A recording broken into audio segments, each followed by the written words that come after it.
Peace, y'all. I am Jessica Raquel, aka Brown Suga, and welcome back to the bakery. If you are new, what's good? If you are returning, thank you for coming back because there is really no page without y'all like showing love and supporting. It would just be me ranting to myself, which I can do that too. Today, just as a post work reset to just calm down, vibe a little bit, we are going to read an excerpt from my book that I've published last year titled Per Chi, which means for whom in Italian. And that book is really just all about understanding what falls within our autonomy and what should be falling within our like scope of focus. So if you are focusing on what other people can do in your life to improve your mental health, emotional health, and spiritual health, this might be a book for you. If you're someone who is struggling with heartache and heartbreak, or maybe relationships that had to end, or reconciling and forgiving, reconciling with yourself, forgiving yourself, having more courage, understanding the difference between scarcity and abundance, and how having an abundant mindset more often than a scarce one can truly, I won't even just say open up doors of opportunity for you, but can allow you to see what God has aligned for you, can allow you to see like what your skills are, what your gifts are, things that you might have taken for granted.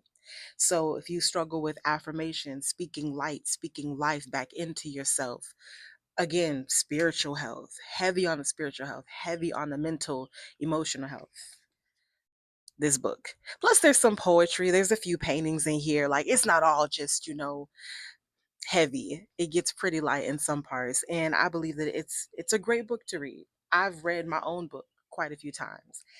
And that's what we're going to do today. We are going to read an excerpt. Um, I'm digging through now to see which chapter I want to pull this from because this is my first time doing this. Let's read something from Dancing and Broken Tongue. That's chapter 4. So we're going to go to page 63. And of course, we're going to start this chapter out with a poem. And then I'll pull a couple of my favorite paragraphs from here. I might dissect them, I might just leave them up to your interpretation. All right, here we go. Move your shoulders, mama, arch your stem. Concrete rose, ain't those thighs meant to revolt? Who told your hips to harbor so much? You ain't tobacco, you eucalyptus, you infinity symbol, you ichthys, you clarifying air and space, you tree, you photogenic and photosynthesis. You are processed, not processed. Pressure, not pressed. You tumbao, you cadence, so lift your chest and let it fall. These moves of liberation aren't reserved for entertainment, ain't reserved to make his toes curl, ain't saved to exchange. This movement is not transaction. This dance is yours. Perci, you, always you. A poem about more than dancing, a poem about me, for me. I'll leave that up to your interpretation. So this chapter is titled Dancing in Broken Tongue. I won't reveal why because that'll reveal itself within the chapter. But okay, here's an excerpt. Fast forward a few years, and I'm here in a coffee shop in Dunwoody on Sunday, battling the scaries. Confident movement in my broken tongue is feeling more and more organic. I'm doing a split as I clean up this outline for my book, flexing parts of my mind I didn't even think could get as inspired anymore. I want to reclaim the dream I had years ago. And even if only a couple people read this book, I'll still be proud of myself for jumping when shrinking was also an option. Grab your water. Let's do some pirouettes. So that's an excerpt from it. And I'd like to pull maybe one more small piece from this chapter. But it is with my whole heart, with my whole body, with my whole vocabulary, with my whole language that I scream passionately. I scream the words I've been afraid to mumble by lifting my toes, arching my back, and rocking my hips to every inch of music that slithers across the walls of my room. I am dancing in unsure vowels and word conjugations. It reminds me to love every bit of my body that I used to ignore, convinced that absence makes the heart grow fonder, stronger in a sense. And yet it only made my spine weaker. So this book is not this book. Well, the book is my favorite book. And this chapter is one of my favorites because ironically, I was in Tampa when I wrote Dancing and Broken Tongue as a blog post on my blog, Brown Suga Said It, which is now a podcast turned Instagram page.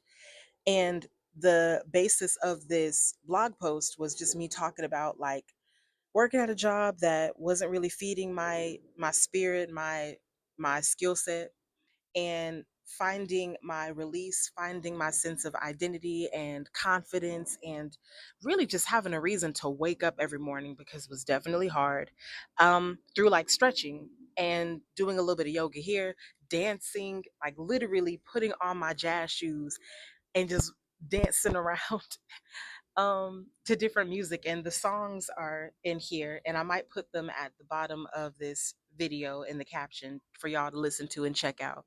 But ironically, or I guess it's really just more of like a kismet thing that I'm back in that space physically, and mentally I'm being pushed to not regress to that mental state that I was, which was just kind of apathetic, kind of uninspired, neutral. Um, I wouldn't even say giving up. I would just say not putting forth as much effort as I could have. So, reading that chapter or reading pieces of that chapter right now in this season that I'm in feels kind of like full circle. Like, okay, yeah, I may be back where I was physically, but mentally, it's a different space. You know, the lessons that I've learned thus far, different. The heart that I've got, I still got a heart, you know, but working very hard on not wearing it on my sleeve, working very hard on listening to it. And it's funny that I talk about dancing in broken tongue. I'm actually trying to do better about learning Swahili. So, like, something that helps me is using like word conjugations, or practicing my word conjugations and practicing like sentence format and all that stuff through like creating affirmations for myself that I say often. So one of my affirmations that I say pretty often is uh Nina Wamini Moyo Wangu. I trust like my heart, or I'll say like Nina Wamini Moyo Wangu na Mpango wa Mungu. Like I trust my heart, I trust God's plan, or I trust my heart and God's plan, because it can get very hard. Um, and it can get uncertain, and it can get like a roller coaster, just some ups and downs, and just that kind of middle ground where you're like, okay, are we safe? Are we good? Okay, we're not. I'm stressed out, you know? Type out what I'm saying. So if y'all want to say it at home too, just look in the mirror and say, Nino Mamini Mpango wa Mungu, Nino Mamini Moyo Wangu, Nino Mamini Moyo Wangu, na Mpango wa Mungu. Yeah. And just and keep like looking at yourself and saying it, and just like you might go into worship, you might feel something, and that's totally okay, because that's why words are here. Words are here for us to utilize as tools, as vehicles. And I'm gonna bring it back now because I did just get off work and I'm a little tired mentally, but that's okay. So hopefully just this piece of like my book has inspired you to get your own copy.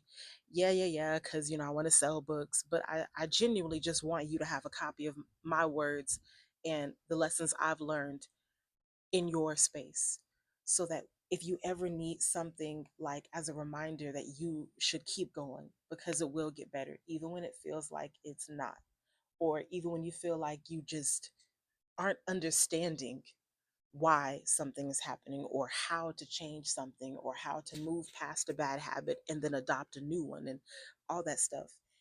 from a very organic, very real, very transparent lens, like glass, see through.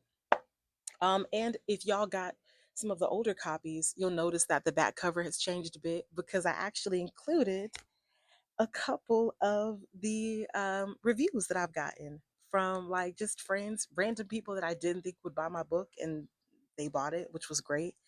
Um, and like 5 stars, because so far the people have been giving it 5 stars. So yeah, check it out. Brown Sugar Said It, the podcast on Spotify. Brown Sugar Said It on Instagram. Follow it for some quirky stuff, some funny stuff, but overall things that you could repost and send to friends and remind them that they got it going on and that we're gonna be all right. So thank you for being in the bakery with me today. It's a pretty short video. The sun is out. I'm feeling a little glowy, so I might go for a run today. Um, Once again, the name of my book is Perci. Perci. I'm working on rolling my R's a bit better. Um, and it's just all about knowing that everything isn't yours to carry. I say it on the cover, I say it often throughout the book. Everything is not yours to carry. And if you take anything from this video, know that you have that authority, and that it all lies in the tongue. It all lies in the tongue. So dance in your broken tongue, basically, is what I'm saying. Dance in your broken space. All right, y'all. If Brown Sugar said it, it must be word. Thank you for tuning in. If you have any uh, opinions, hopefully they're not crazy, feel free to send them to Jessica at brownsugarpoetry.com. Put it right here at the bottom. If you got some businesses you want me to look into, some books that you have, suggest books. We only have a few days left of March, so send me all of your favorite femme authors, your women authors, your favorite femme energy identifying protagonists and antagonists. Just send the books, send the suggestions, send the plays. If there's some playwrights I should be checking out, like all of that, because we got to show each other love. If not, what are we doing? All right.